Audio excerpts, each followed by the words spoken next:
I'm Pinky Webb. It's an institution tasked to investigate complaints against public officials. To date, the Office of the Ombudsman has received thousands of cases of graft, corruption, and other administrative violations filed against government officials. And it's a huge responsibility to bear, especially in a nation that still belongs to the top 50% of the most corrupt countries in the world. Let's go straight to the source of the story, Conchita Carpio-Morales. I asked her how she's doing as ombudsman in the last 5 years.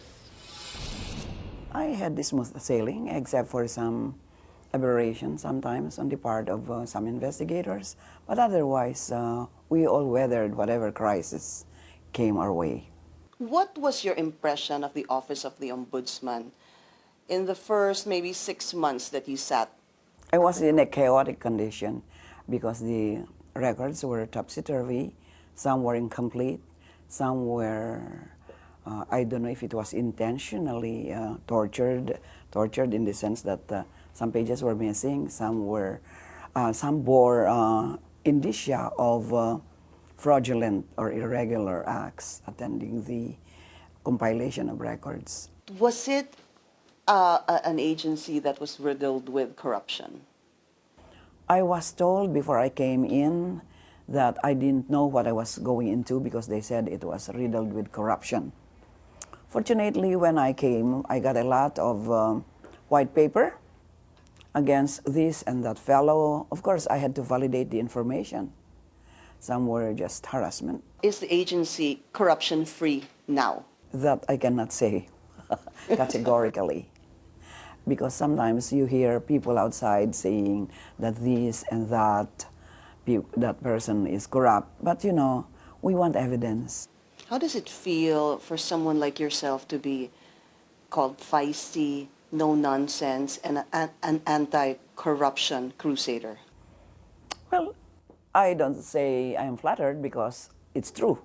So it's just telling the truth that I'm indeed a feisty person, I'm a no-nonsense person, and whatever. Let me go back to one case, Ombudsman. During your, first year as Ombudsman, you were able to file cases, and eventually former President Gloria Macapagal-Arroyo was detained. I will not say jailed, because she was just detained. And I'm not sure if a lot of people know it, but it was the former president who appointed you back in 2002 as a member, an Associate Justice of the Supreme Court. My first question is, how difficult was that for you? It was not difficult because I went by the evidence. I did not look up to who appointed me, because if you look at the gratitude in determining the merits of a case, you are not effective as a leader, as an ombudsman, or as a prosecutor. It's not difficult for you, but do you see a problem right now? Because you filed cases, she was eventually detained, and she's now out. Two things, Ombudsman. One was the Supreme Court granting the demurrer of evidence about 2 months ago. And just a couple of weeks ago, the Sandigan Bayan dropping also the graft cases against the president, the former president. She has no cases against her anymore. No, they are not final yet. With respect to the Sandigan case, we're filing a motion for reconsideration. That is our plan. With respect to the detention or the release from detention of Gloria Macapagal-Arroyo, given the grant by the Supreme Court of the demurrer to evidence, again, we filed a motion for reconsideration. So these are not final. You were not very pleased, obviously. Of course, yes. And there was a point you were saying that the Supreme Court, in fact, was asking for more evidence, and all of a sudden, they decided on this case. What do you think happened there? Well, you see, the Sandigan Bayan denied the demurrer to evidence, all right? Then it went to, the Gloria Macapagal-Arroyo went to the Supreme Court, and the Supreme Court said the evidence was insufficient. It was weak to call for her continued detention and to call for her release from jail. So, as far as we prosecutors and the Sandigan Bayan are concerned, we felt that the evidence is very strong, is documented, not to mention the testimonial evidence. So we thought that the Supreme Court would affirm the denial by the Sandigan Bayan of the demurrer to evidence. But unfortunately, the Supreme Court granted it. So you filed an MR. Yes, it's still pending. Yeah. Do you feel that there is a chance the Supreme Court will look into this favorably There's for always you, a chance, you know. You never give up. even with a vote as such? Yes. Or are you just trying to be positive? No, I believe if people are enlightened under the assumption that we were able to enlighten them, then we're still hoping that we could get the decision reversed or modified or whatever. There's also an investigation on the former president still ongoing. Yes, that's right. It covers different years. What do you think your chances are really of filing more cases against the former president? That will not deter us from filing more cases.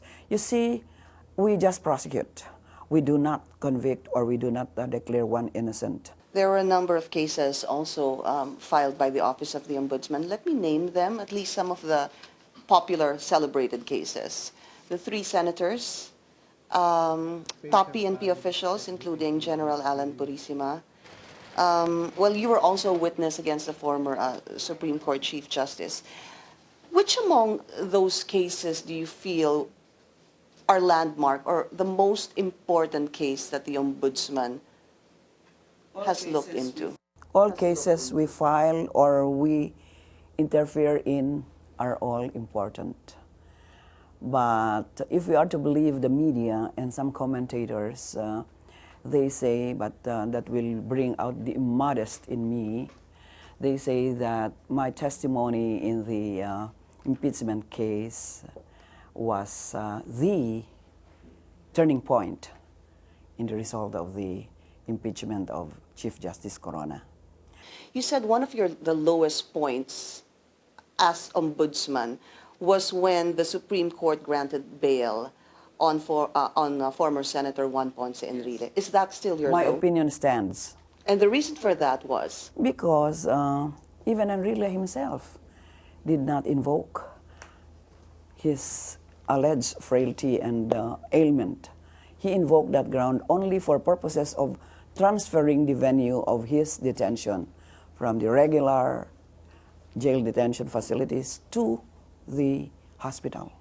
The PNP General Hospital. Yes. Yeah. So I was surprised that the Supreme Court invoked that reason to justify his release. Nothing personal.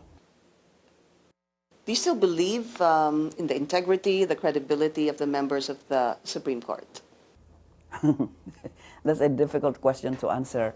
But the presumption is that all government officials are presumed to be doing their work regularly in accordance with law, in accordance with what is expected of them. Let's give that their presumption. Ombudsman Conchita Carpio-Morales. She also tells us how her talk with President Duterte went when they met again at a wedding this month. Very cordial, civil, you know. As I was telling you earlier, I was trying to figure out how to break the ice, but he was the first to talk to me. He said, Mom, this is where I used to pray when I was a student. He was referring to San Agustin Church. And what did you say to that? Well, I said, oh, I'm sorry, I'm not religious. And then he said, oh, well, I can believe that because I was talking to your father before, because our houses were 2 houses apart. That was in Davao. Is that so? That's true, yes. That's why my brothers who all took up law in Ateneo de Davao lived in Davao, and they know the president well. So you were neighbors in Davao, 2 houses away. Yes. You never met him No, back then? never. Because I only went there when my father suffered a stroke in 1979. That was the only time I went to Davao. What kind of relationship do you have with him? I cannot describe any relationship because there's no relationship to begin with. I never talked to him, he never talked to me. And I said that last Friday was my 4th time to meet him. The first 2 in Davao on official business from the Supreme Court. And the 3rd was when his daughter married my nephew. And the 4th time was last Friday. That's all. During that wedding, and that photo was seen all over. Yes, but You were walking down the aisle together. came up with that caption was really naughty because they said President Duterte and Ombudsman walked down the aisle. If you don't look at the details, you would think we were getting married or what. But was there anything else more than that conversation that you told us? No, nothing, because he came in the nick of time when the procession was already beginning to start. And that's all he said. And after the marriage rites, he was mobbed by people who wanted to have photograph with him. I had my own share of selfies, so there was no recessional anymore. There was no He chance. did not attend the reception. Reception? Yes, I see. Okay, and you were still at the reception. I was. What do you think of the president's war on drugs? You see, there might be some cases that are spawned by this war on drugs. So I'd rather not say anything because it might come to the office, albeit I would, if he's the respondent, I would inhibit. So I guess that would be the same, Ombudsman, for accusations on human rights violations or extrajudicial killings. Possibility is there. There's many possible things. Well, I wanted to bring back that picture that I saw in your office together with Secretary then, Secretary Leila de Yes, Lima, Leila now de Lima. Senator, Filipino of the Year 2014. Would you like to react on what is happening to the senator right now? Well, you see, it's still under investigation. In fact, the investigation about her alleged connection with the drug problem is not yet in the offing.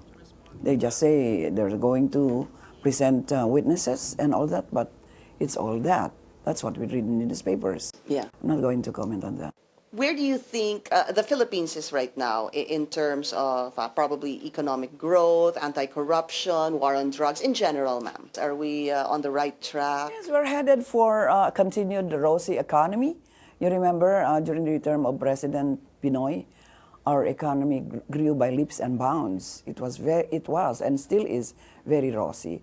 And we have to give a chance to the present president to keep at par, if not surpass, whatever Pinoy achieved during his term.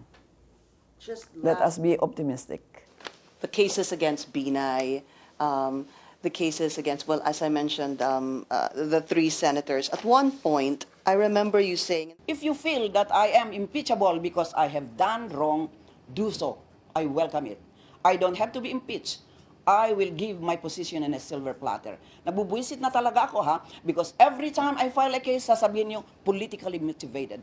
in situations like this, galit na ho ba talaga yung namumuna when Well, that's a knee-jerk reaction. You know, they want to piss me off, they succeed, but you have to move forward.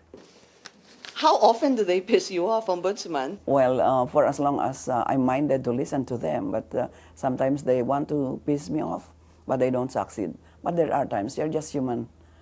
You get pissed off when probably you're at your lowest. You have a lot of problems in the office, so they compound your problems by trying to piss you off. But so far, they have not succeeded in getting me out of the office. You are going to stay till 2018. 2018. Right. And do you feel that you have the strength to stay on until the end of your term? Yes, I am. I feel it. I'm strong. Yeah. Physically, mentally, how else? Nobody even believes your age. Yes, I'm 75. But I run faster than the 60-year-old people. You have a plan of a zero backlog. Yes, that's... Let's talk about that. By the time I retire in 2018, that's our target. We intend to see to it that our backlog would be finished, would be remedied, and by all indications, we're leading to that road, and even earlier than my retirement. I wanted to go back to the time that you started. Well, I don't know much, but I know enough that it's like at some point, Ombudsman, every president appointed you somewhere. That's right. Marcos appointed you as Camarines Sur. Far away Camarines Sur. as a regional trial court judge. Yes. And then you have Cory, Yes, a regional tri-court in Pasay. FVR, Court of Appeals, and then GMA, Supreme Court. and then Pinoy. Yes. Would that be the end of the line for you? Well, I'll be 77 when I retire. So, Romulo was Secretary of Foreign Affairs, even at 80 plus. So, you can never say, yabang ko. No. No, honestly, you think there's still something, there could still be something in store for you after the I office want to of the retire, Ombudsman? really retire.